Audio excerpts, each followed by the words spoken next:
What's up, everyone? This is Amber Key, and you're listening to a Bright Idea podcast, a show where I sit down with entrepreneurs to discuss the aha moments that launch their businesses. If you tune in every week, you may be saying, whoa, this theme music sounds a little different this week. That's because it is. What you're hearing is a custom beat made by my dear friend and Pittsburgh-based music producer, Malik Roberts, also known as TopShelfLeek. Malik and I have known each other since the 5th grade, so it's kind of surreal to be hopping on the mic to talk about business together. The Malik I remember was voted class clown in high school, loved by everybody, and made beats on lunch tables. Now he's a self-taught producer who makes beats for a variety of clients, including R&B and hip-hop artists and creators. He can also produce beats for businesses, like he did for this episode. In this episode, Malik and I talk about his music career and the importance of his early musical influences. We get into how he taught himself how to make music, a skill that's actually harder than it seems, and how in 2020 it was the turning point where he discovered he could turn his passion into a lucrative career. Later, he shares his experience on the evolving landscape of the industry, the business of music producing, the need for a respectful and safe environment in the industry, particularly for women, and advice for aspiring producers navigating their careers. As always, don't forget to like and subscribe to the podcast and follow us on social media at A Bright Idea Podcast for behind-the-scenes content and updates. And if you're enjoying the show, leave us a review. It really helps spread the word. Let's get into this episode.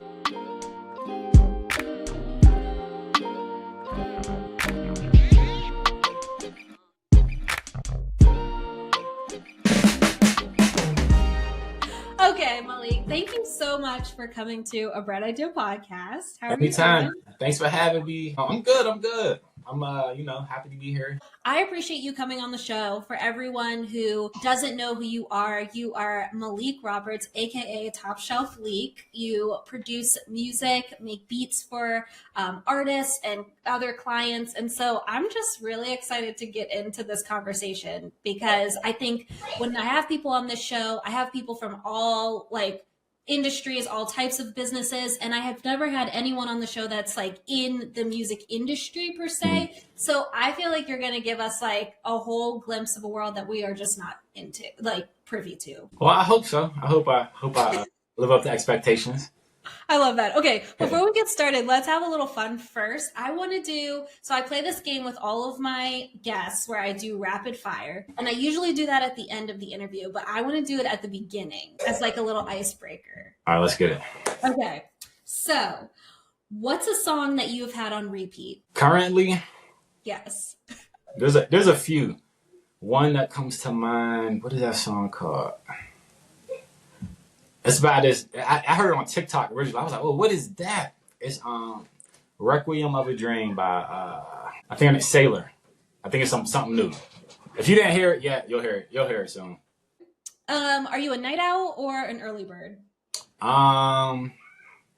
Currently I'm both, but I'd rather be early bird.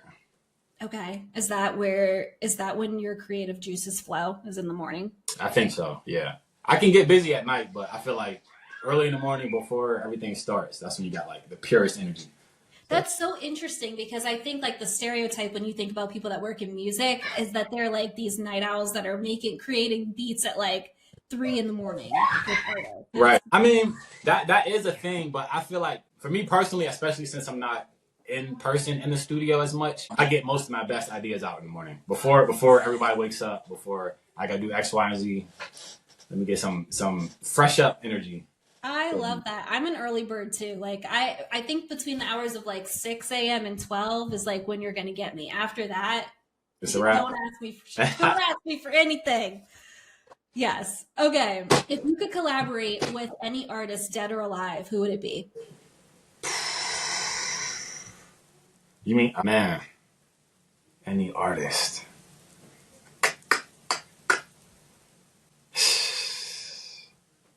I'll probably say I would love to do a song with Nas. Okay. I think that'd be tough. Of course, J. Cole, that'd be tough. That's all anybody in that vein I'd love to get on the record with. But probably Nas, I think that'd be crazy. That would be great. Okay, favorite music video of all time? Favorite music video? Is it Get Back, Lucrative, when he had the chunky arms? Yes! Yeah, that was crazy. That was No, the chunky arms and then also like the big like Air Forces he had in that video too. No, that was good. I was at a Janet Jackson concert last summer and he was the opener for her and he came out with the big arms and the huge that's shoes fire. and I was like, dang, this is like really bringing me back to a great time in music. Dang, that's like 20 years ago. Yeah, That's literally. crazy. I think he said that. Yeah, it was about 20 years ago that song came Man. out. Okay, and if you weren't in music, what would you be doing? I feel like if I wasn't in music, I probably would be in, either the restaurant business or probably in car sales, restaurant or car sales. Okay, so I want to take people a step back. Like, and by a step back, I mean take them all the way back to the beginning. We won't go to like everything about your childhood, but I want to take people back to, I was thinking about this recently because I think I saw something on like social media and it was like a science classroom and like the tables. Remember when we used to like sit at the table? Oh yeah, the tall joint. High tops. Okay, Malik, my most visceral memory of you in high school is like you and one of our classmates like beating on the tables like in school. Wait, can you help me paint the picture for our listeners, like what you guys were doing in class when we should have been learning physics? No, I'm gonna let this be known. Not that when I should have. I was learning physics. The only time Okay. we messed around was when we had time to mess around. That's why you never. You were see very trouble. serious. Yes. I was not. See, I was in them books, but Yeah. I don't know. You know how it is in the school days where everybody just lets loose. Somebody, you always hear somebody crack a beat. I'm about to start rapping, and then somebody just makes the beat. Mm-hmm. It was always us for whatever reason. So Okay, so tell me. Okay, and then I also have to paint the picture. So we went to a creative and performing arts high school, which was very different than your normal high school. Like other high schools had sports and a bunch of clubs and like had this like kind of TV like experience. I would say like our high school was kind of like if you were to see like Fame or like High School Musical, like people would like sing and dance down the hallways and like I try to like explain that to people and it sounds like a huge exaggeration, but it really wasn't. And so we went to a school where like our major was visual art and we studied art. I remember like in senior year though, we had to have these senior projects and mine was like curating an art gallery, like very like traditional. And you kind of went out of the box with our classmates and made a rap group called HOH. Can you talk about that a little bit? Well, HOH was a acoustic rap group. Okay, that's interesting. It was kind of we went acoustic also because of the resources we didn't have. So we didn't have like an actual recording studio at school, and we didn't have the equipment. None of us had our houses.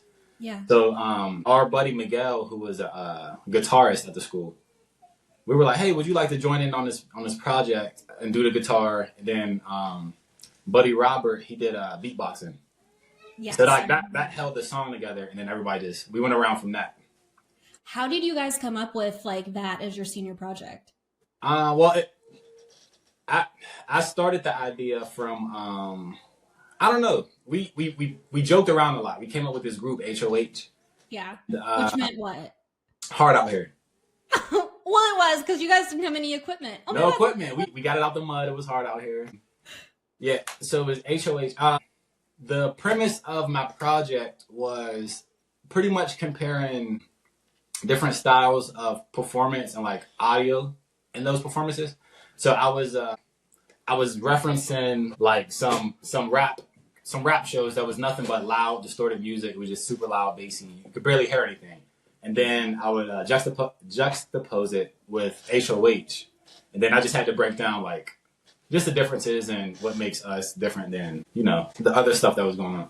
So that was the project. And then no, I love that. And also, like, I mean, yes, you had this project that we needed for a grade, but you guys took the bit further in the fact that you had merchandise. You also had like shows that we were doing at school. Like, did you do any shows like outside of school too? We actually did have a few shows. And, well, the merch came whenever we did one show. I feel like it was like somebody's fashion show. But I feel like it was a smash, and people just kept coming up to me. I love the group, da da da. I love the group, I love the group, and I was like, you know what? Let's try to let's see if we can sell some shirts. And we sold shirts. I forgot how much. I don't remember how much money we made, but it was actual sales. It was profit.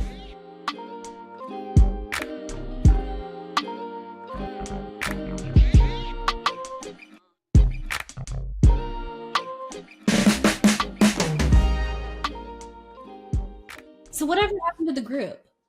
Everybody just got older. Everybody went to different colleges, moved to different cities, kids.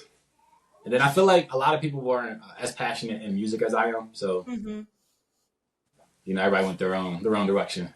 Was music like always a part of your life? Like, I know you were an art major, but where would you say that your love of music like first developed? Probably just, as a kid growing up, your parents play music while you're cleaning up or while you're in the car, I'm just like, oh, I love the vibe. I love the music that's on. It makes me feel away. And I just got hooked on the feeling that music brings. What would you say is like, if you could name like one artist from your childhood that like defined your childhood, and kind of like is like now kind of plays tribute into like what your style is today, like who would you say? I would probably say Timbaland. The producer Timbaland, producer artist Timbaland. Yes, why? That's a good one. I just feel like his music was always so out of pocket, out of place, and it just always was so distinct. You're like, what is this? What is this bounce right here? What is this vibe? And it's I don't know, it just caught, and everything you put out was heat. So I love that. I also think that like Pittsburgh doesn't get a lot of credit for the music scene. It's a really artsy city, but like it's not like you don't really hear about Pittsburgh. You mostly hear about like the East Coast, the West Coast rappers. But I think also like growing up in like the mid 2000s, where we also went to a school with a bunch of like artsy kids that were listening to like alternative, but then there was like this blend of hip hop. And so when I think of my own taste in music, it's kind of all over the place. Like I think that at my core, I'm more of like hip hop, R&B, but I also have that sort of like rock and roll, other stuff, yeah, like other stuff. Would you say that is also your vibe too? Oh, for sure. And if you catch me on like any random day, you might just catch me listening to some like crazy soulful R&B in the car, like at a red light, banging some Her. Yeah. You know what I mean? Some depressive for no reason, but that's just what it is. I also enjoy like, I don't necessarily listen to it as like a riding around or something, but just like this otherworldly type music, like Latin music. The sample from like a lot of that stuff is very influential also. I love that. I just remember like being in Mr. Childers' class, who was like our digital media teacher, and the music that he would play would never be music that my parents would play for me in my house, but something about it like is just like etched in my brain as like that. I don't know, that it was good or that it had like an influence on my life. Do you remember those days? That was like kind of funny. So long ago, but those were the days, man. We just had to worry about homework. Yeah, such good days. So when we were in high school, did you know like what you wanted to be? Did you have an idea of what you wanted to be when you grew up? I always knew I wanted to do art, but I didn't necessarily want to do just straight like freelance art. I wanted to have something that was more tied to like a steady income. You know what I mean? So for college, I didn't want to just go to school to learn visual arts. I wanted to do something that was more career based. So I chose graphic design. That's how it led me to LaRoche College. Yeah. Okay. And so graphic design fell through. Then you ended up in communications studies. Right. What did you think you were going to do with that? With communication? Yeah. Honestly, I didn't have a specific idea. I just felt like with communication, you have more options. So like with communication, you have the ability to go in like HR, or you can go into like the news field. There's just more options to what might be approachable. No, totally. I also remember in college, like everyone had a MacBook because that was like the cool thing, but also being an artist. That's like kind of what we use for graphics, for creating art, for creating music. And so you had a MacBook in college and you opened up GarageBand one day and you just started making beats. Can you tell me about that experience? And like, how did you even begin doing this? Well, it was a long journey. It was a lot of learning since it was like, I didn't have a specific teacher or like a handbook to learn it. Yeah. So it was just pretty much like, you know what? I have a MacBook now. I might as well take the opportunity while I'm doing my class stuff when I have free time to learn how to make beats. So I was like, I just practice. I would see what this does, what that does, and then I would YouTube it. I feel like you're making it sound so easy, but like, what is the structure for like creating a beat in in GarageBand? Because even like editing this podcast, I mean, I use Adobe Premiere or Adobe Audition. And for me, who has been doing it for like editing for 10 years now, like it's like you just click and you plug and play and all the things. But like, I wouldn't know what the hell to do if I was in GarageBand. So like, walk us through that a little bit. Well, the basics of music today is just like loops, right? So you'll have the same drums that go over a certain section throughout the whole song. So you pretty much just stack drums, and then if you want like piano keys or guitar strings, you put that on top of the drums. If you want like vocals in the background, you put that on top of those. Then you just pretty much blend it together. That's pretty much what you do. And then from there, you drag it out and you just structure the beat. So you want hook, verse, bridge, hook, verse. So you pretty much just build it one layer at a time, one instrument at a time. Okay. What's interesting too is like when I've done research on other producers or other people in the music industry, usually they grow up having played like an instrument or having, some sort of like formal training in music. They didn't have formal training in music, right? Or did you? The only training, which wasn't necessarily training, well, I guess it was, but I did violin for like 2 or 3 years in elementary school. Yeah. But he didn't teach us music with actual music notes or music theory. He taught us some weird concept with numbers. Okay. So I couldn't really apply that today. So how did you teach yourself how to make these beats? Well, I can't read music today, but I can play and I can do everything by ear pretty much. I can hear what's in key, what's out of key, and I just go from there. But a lot of it was just hours and hours of like practice. Yeah. And I think the reason that I like brought that up as a touch point is because like people that are listening that want to have a passion for music and want to get into the industry, but have never picked up an instrument or been taught how to read music may be discouraged to go into this field. And like you don't have like intense formal training, but you're still able to do it. So yeah, I feel like if you're dedicated, I feel like I could do like, you can do anything if you really lock into it and you really have the passion for it. I honestly feel that way. So I was like, from day one, I was like, I'm going to learn a little bit by a little bit by a little bit. And then X amount of years later, I know what I know now. So if you don't know anything, take a step. How did people on campus find out that you were creating beats? Or like, how did people in the community find out that you were creating beats? And like, when did you, I guess, turn this into like a business? Well, Instagram was huge, especially around the city. Pittsburgh's not that big, especially the music scene. Somebody knows somebody who knows somebody. So I feel like that and word of mouth helps you get around the city. Also, I like reaching out to people. Like, I feel like if you make good music, I'd love to connect. Okay, I want to know though, if there was like a defining moment when you realized that you could turn this passion into a career path.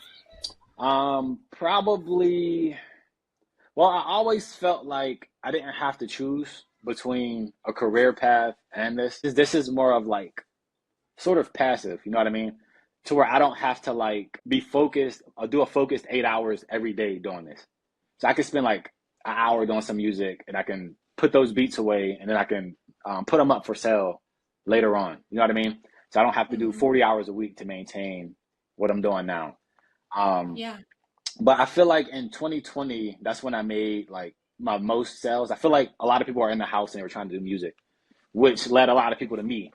But in 2020, I made a good amount of money and I was able to pay bills with that money. And I was like, you know what? I might as well actually put some concerted time and effort into this, and then, see where it goes. And I've been making sales since.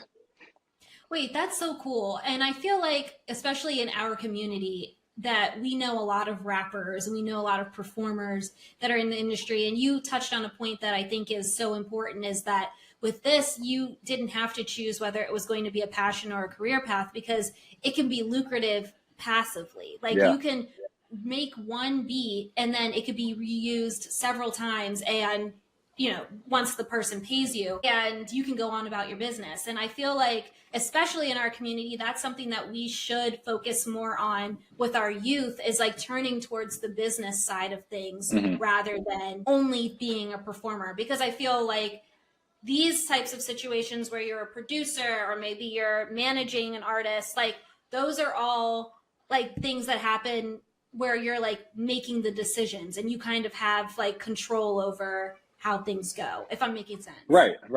And I like to tell people, like, it's kind of sad to say, but a lot of times people put an age cap on artists, especially newer artists.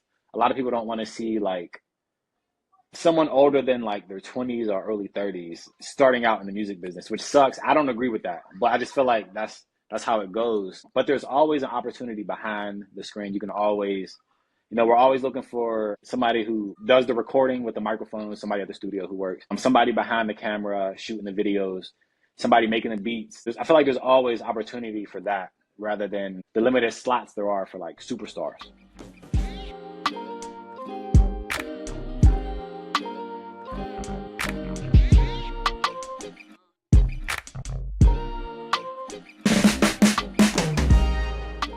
All right, guys, can I get a little personal with you real quick? A few months ago, I turned 30 years old. The big 3-0. My whole life, I've loved birthdays. I love big parties and new memories with friends and family and opportunities.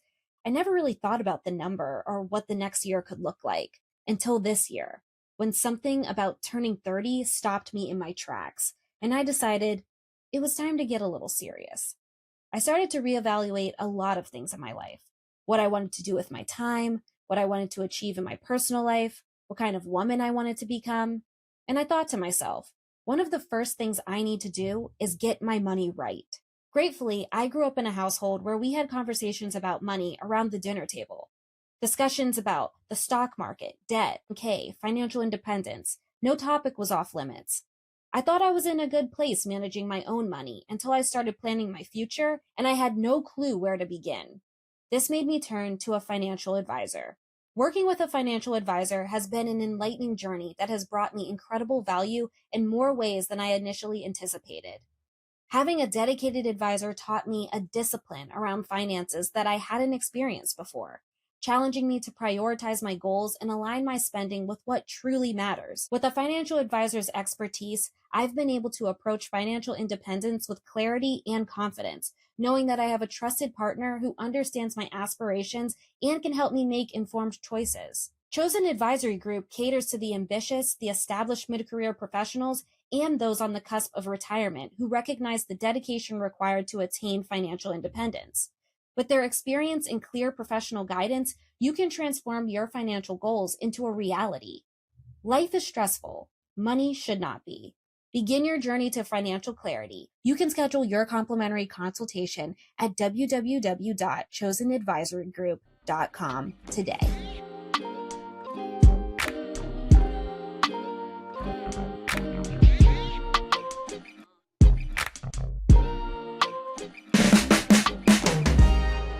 And I want to get into the process. I want to get into like this creative process. Like what, or how do you approach a new track or a new project?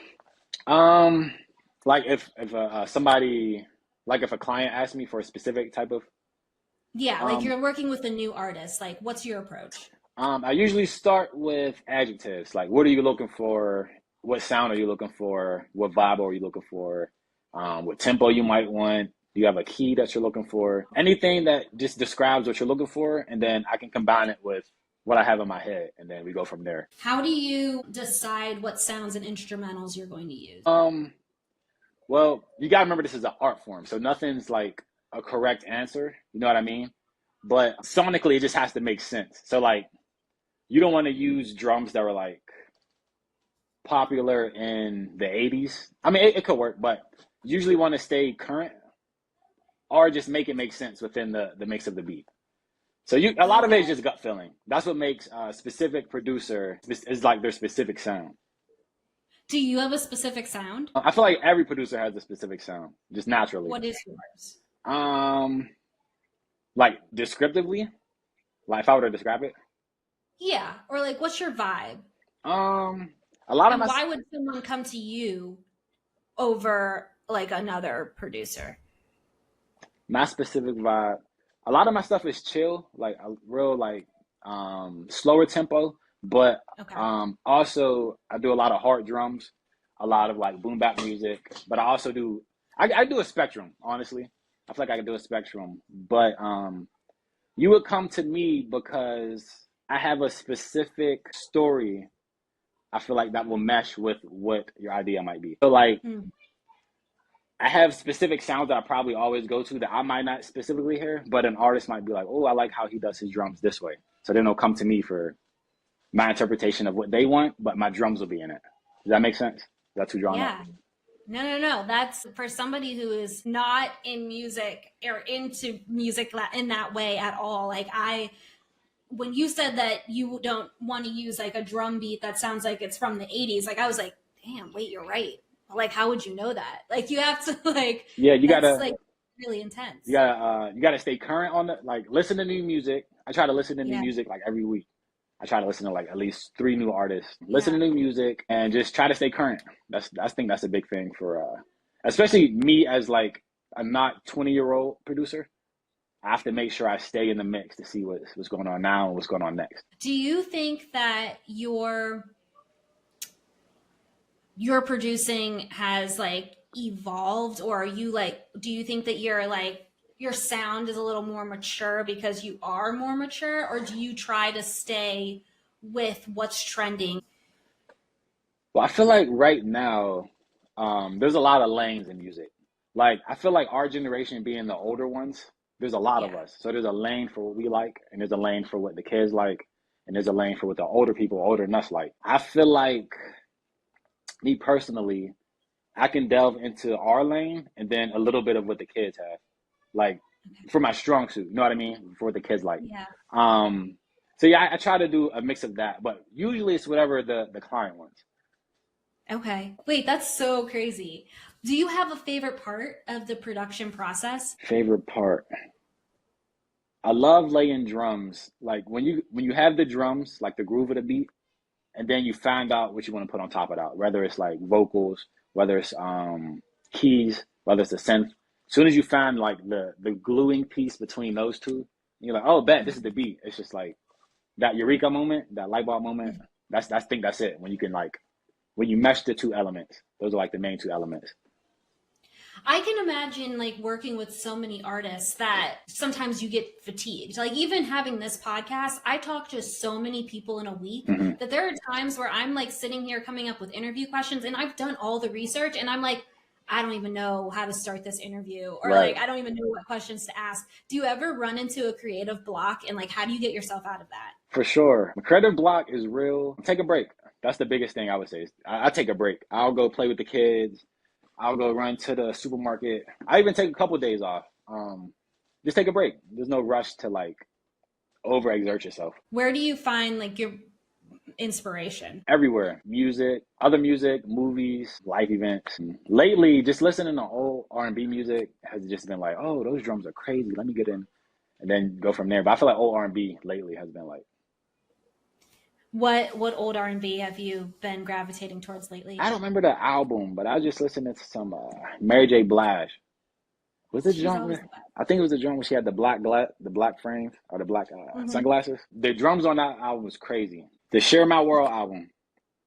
Okay. I was just banging out Not Gonna Cry. Not even because I'm in that bag, but the drums on that is crazy.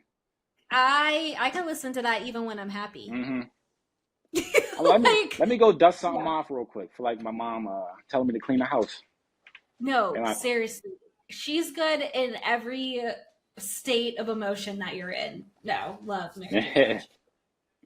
Can you share a memorable experience working with an artist that you think shaped your business or like elevated you to the next level? Oh man, an experience with an artist. I won't say any names just because he still has whatever he has going on. But he was signed to a label. There's an artist I ended up doing some music with, signed to a label. We haven't released anything officially yet, but we got a lot of stuff in the tuck. But once I ended up doing some stuff with him, I feel like that gave me a feeling of like a higher feeling of professionalism.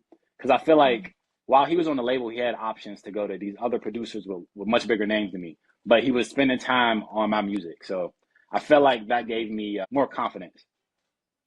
Was he a local artist? From Pittsburgh? Yeah. He kind of from Pittsburgh, from another state too. How did he find out about you? I hit him up. He had an Instagram post up. He had a little buzz from these videos he had out, or he had a decent amount of buzz. But he put up a post with his email and was like, looking for beats.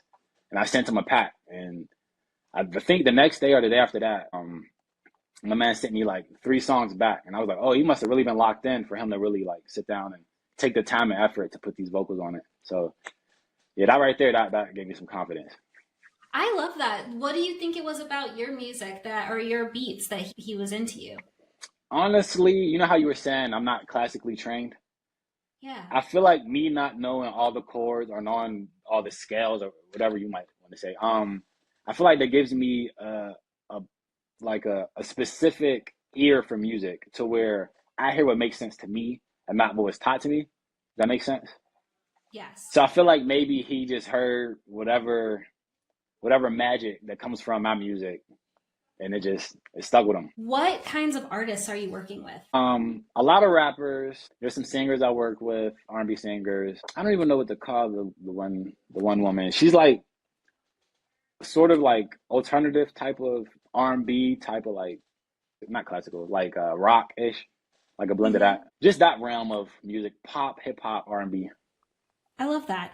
Well, you already told us how you usually find artists, or they usually find you is through social media and then word of mouth. Talk to me a little bit about what it's like working with so many different artists and like how do you adapt to those different personalities? As far as personalities, I don't mind the different personalities.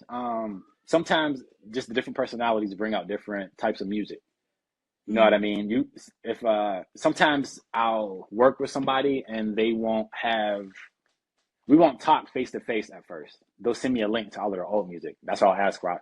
Send me something that you already have made, and then send me what you want to make. And then I go back and listen to what they have already. And you get personality out of that. So you can tell what type of artist they are, what vibe they have already. And then you personalize the beat around that. What is something that people wouldn't know about the producing process? Like for me, I'm curious, like how much say does the producer have in like making the song a success? Like, do you have any direction in that, or is it mostly the artist? I feel like it depends on the situation. If you're just a random artist looking for beats, I'm not going to step too much into what you're doing for your process. I don't know what you're doing. You have your own creative journey that you have in your mind. But there's also occasions to where you'll have like a collaborative session with rappers and other producers to where they want input. So you want to make sure that you're like putting your 2 cents in to have your flavor in the mix.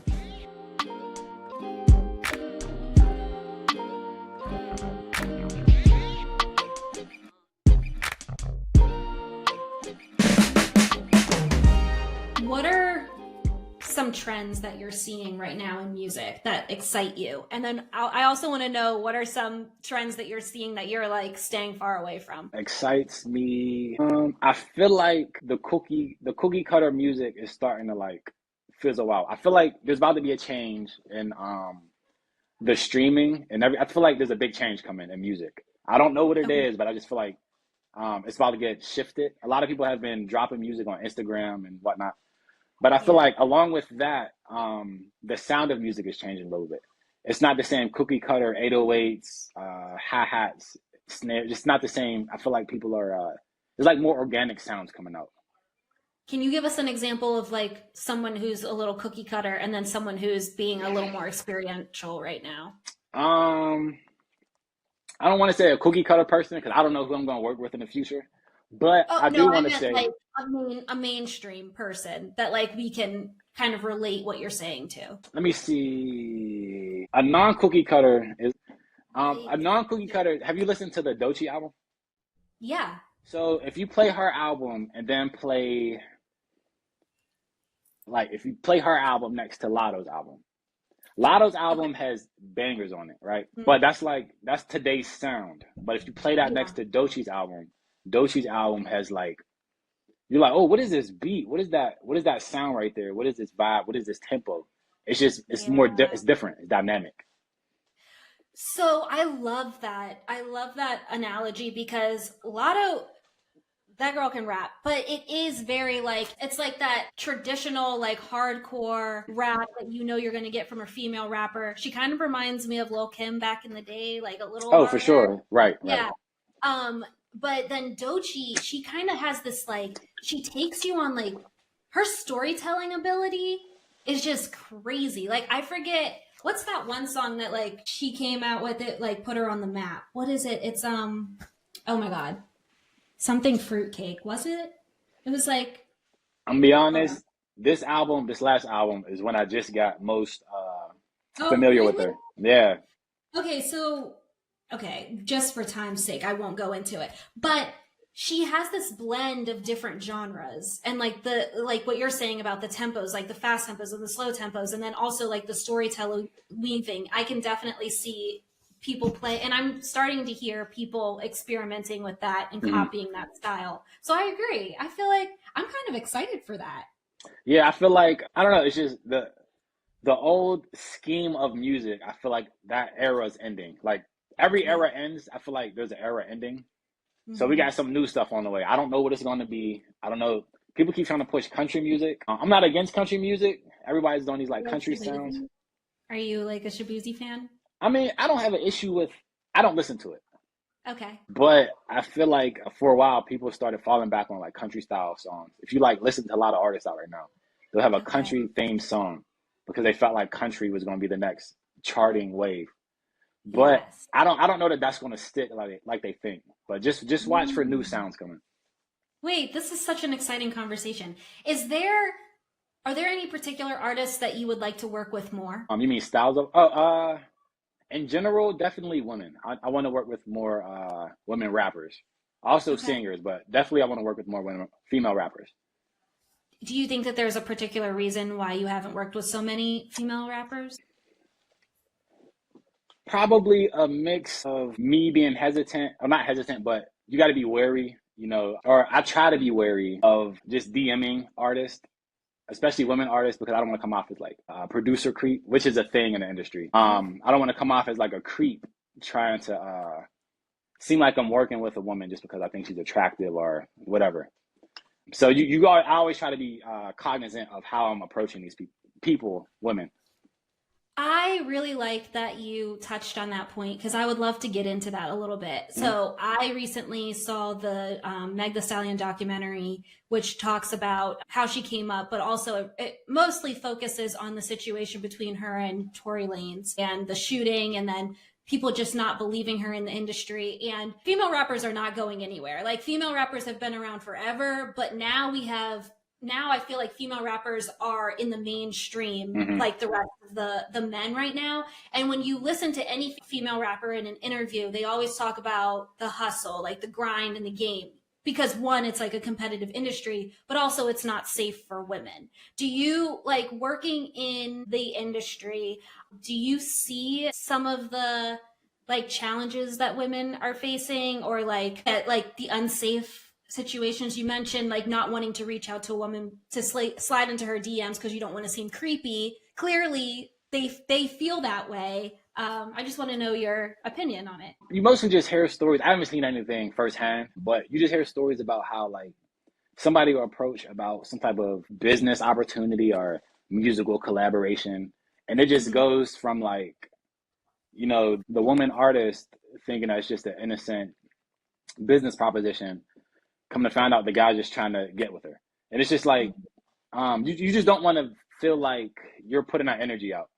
So like I Yeah. have a daughter, and I wouldn't want her to feel that way You know what I mean? So I always take the extra second to like think of how I'm coming off, especially when I'm trying to reach out to these women to work with. Yeah. I think also, just to touch on that, is that these things really do happen in the industry, and rap is, or the hip hop industry is a known place for misogyny, for violence against women. And how do you, I guess, how do you ensure safety and respect and for the women that you're working with? Like for the people that are listening that may want to work with you and have had those experiences in the past where they think they're working with a guy who just is about the music and it turns into something else. Like, how is working with you different, Malik? Okay. First of all, a lot of my business is done like over the air, like through email. I'm sending beats back and forth. I'm not going to force you to come link with me to have to put a beat together. If you want to link, we can do that, but in a professional setting. But first and foremost, I'm not trying to make somebody uncomfortable. You know, I'm big Mary. I'm chilling. Yeah. I'm just trying to make money. I'm trying to make a song. Like you pretty much just try to keep it as professional as possible. There's no reason not to. You know what I mean? Yeah. No, I love that.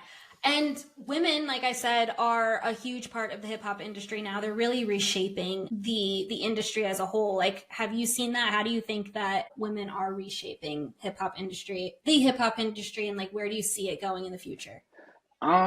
Feel like women have more opportunity, especially with social media, to share their own stories. For a while, we just had men sharing their stories. But there's so many women that are the actual consumers of the music, who are like going to these concerts, who are actually playing the music, who are actually, you know, supporting the artists, buying merchandise. So I feel like women were able to tap into other women through the non-traditional routes, like TikTok, not having to go through the record labels, you know, their plan to get to the consumers. Things just happen more organically. Yeah. You know what I mean?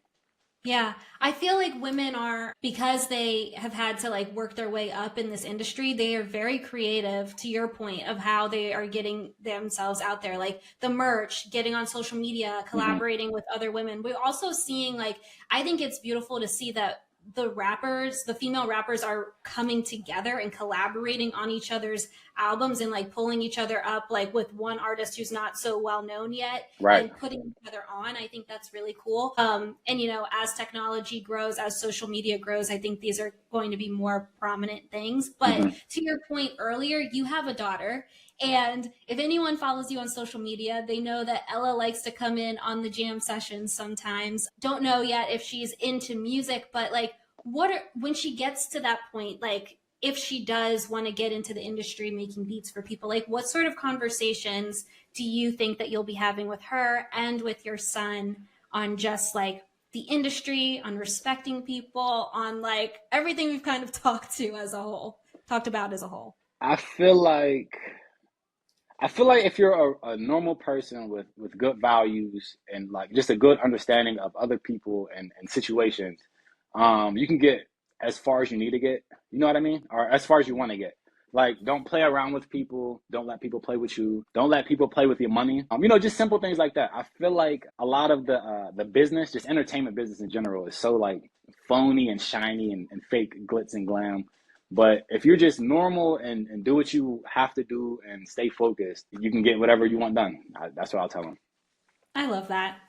This is such a good conversation. I want to get back into the business side of your business. What are some of like the most challenging parts about being a producer?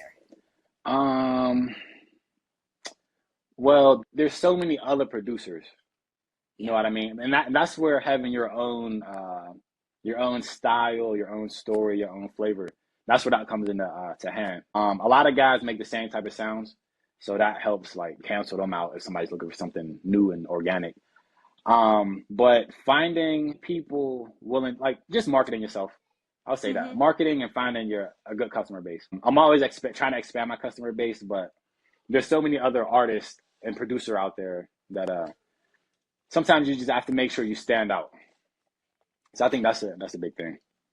Are there any misconceptions about the job that you would like to clear up? Any misconceptions about the job?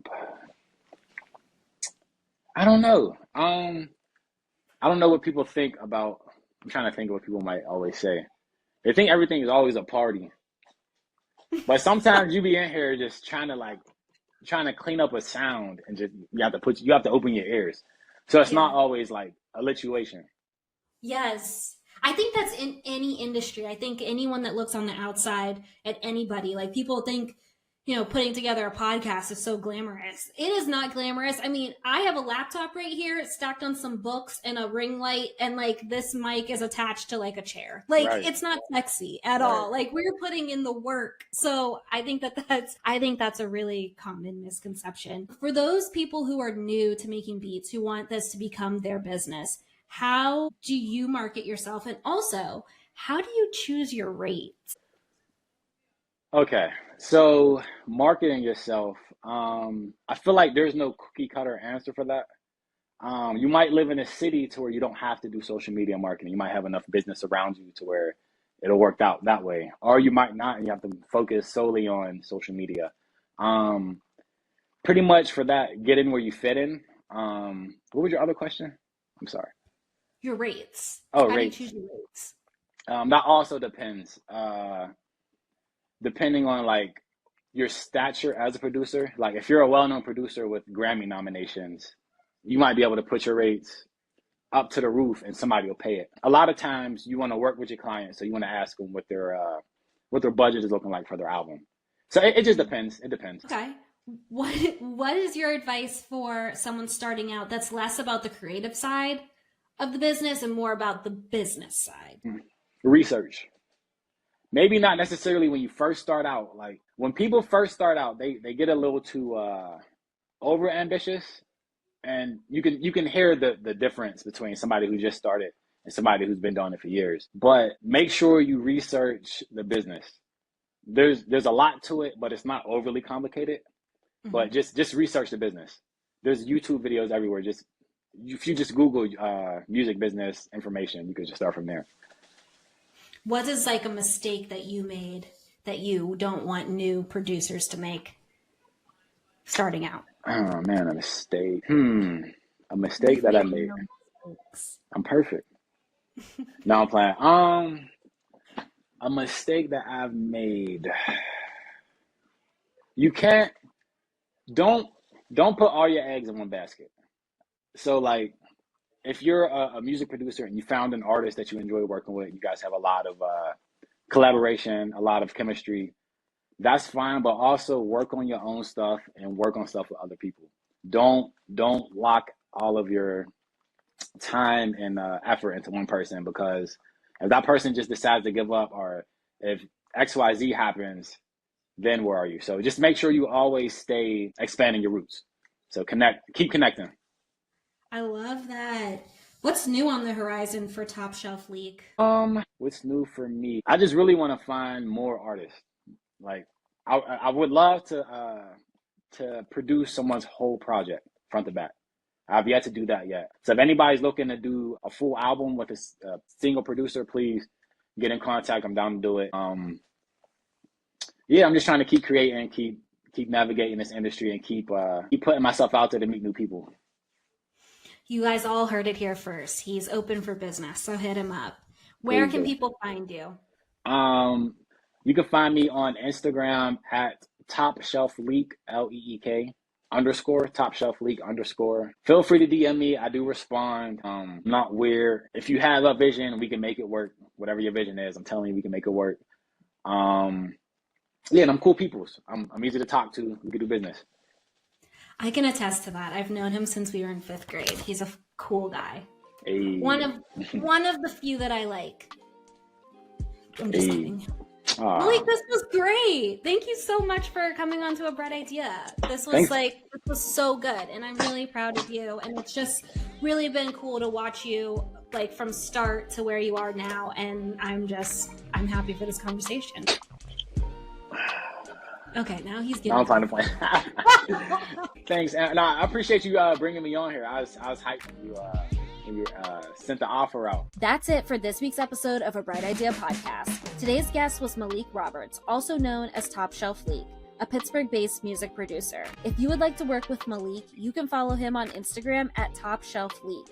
If you enjoyed today's episode, don't forget to subscribe and leave us a review. Be sure to follow us on Instagram at A Bright Idea Podcast for updates. And if there's a topic or guest you'd like to hear from next, drop us a message. As always, thanks for listening and keep pushing your bright ideas. Until next time, I'm Amber Key.